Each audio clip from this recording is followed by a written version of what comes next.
We might now talk about a deeper cross.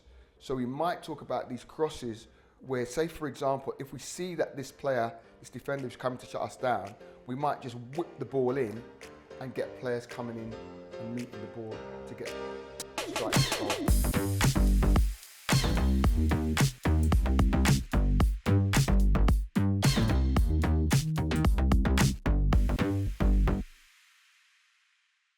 Hi, my name's Peter Augustine. I'm a coach development officer. This is week 4 of a 6-week coaching program.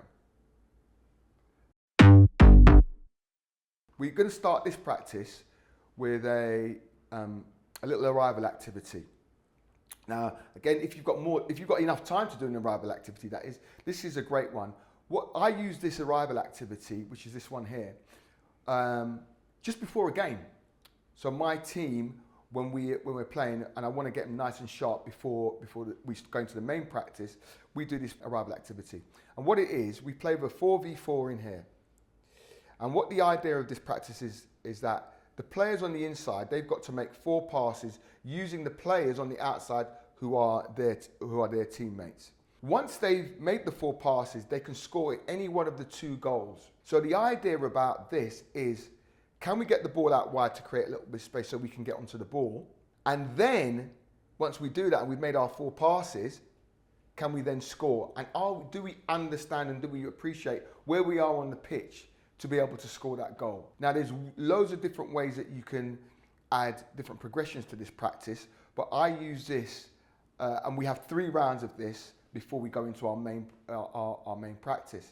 And we make it competitive by saying, out of the 3 rounds, which team wins the game? Now here on the outside, you can have as many players as you want. You can have players here, say here and here if you want to.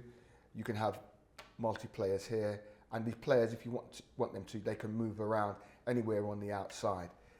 Again, it depends on what you want as a coach. The idea of this practice is that what we're looking to do is to start to get players to start thinking about finishing from wide areas. So can we get crosses in? Where do we get the crosses in from? How do we get the crosses in? What types of cross do we want to get? Now, in this practice, what we have, and again, this depends on space, the amount of players. Now, if you want to, you can do this practice with smaller numbers and you can make it the width of the penalty box. So you might have your wide area, and now if we do it in this way, we're looking at a different type of cross into the box, because we now might, when we get out, so if we start here and a player goes out to this side and we get our players nice and wide, and now the defenders are allowed to go into that wide area. So when we play the ball out here, if the player gets into these areas here, the type of cross that we're going to knock in might be we drive one across.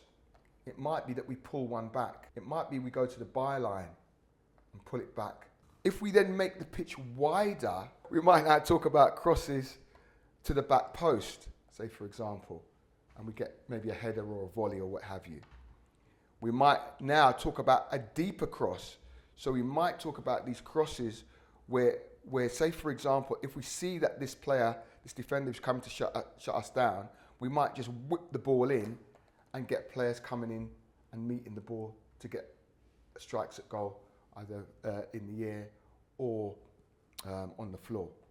So the idea is that we've gone along and we've got closer and closer and closer to the game.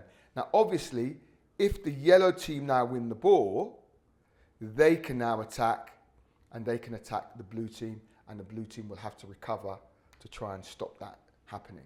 So again, those transitional moments, which are really, really important when we're working with our players. Now, I personally like to do a lot of work around the game, because I think if you stray too far away from the game, quite often, sometimes you might confuse your players. But if you can stay close to the game as close as possible, that's fine. Now, elements of the game are really important. So the piece around transition, especially when you're doing attacking practices. And why that's so important, if that player goes out wide, do we necessarily need this player to be in the wide area? That player might come inside now, say for example, when we play the ball in here.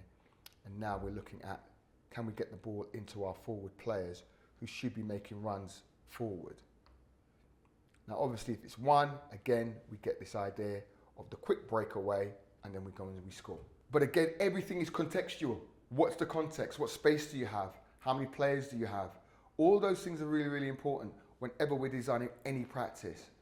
If we understand our players, understand the space we have, then we can design much more effective practices.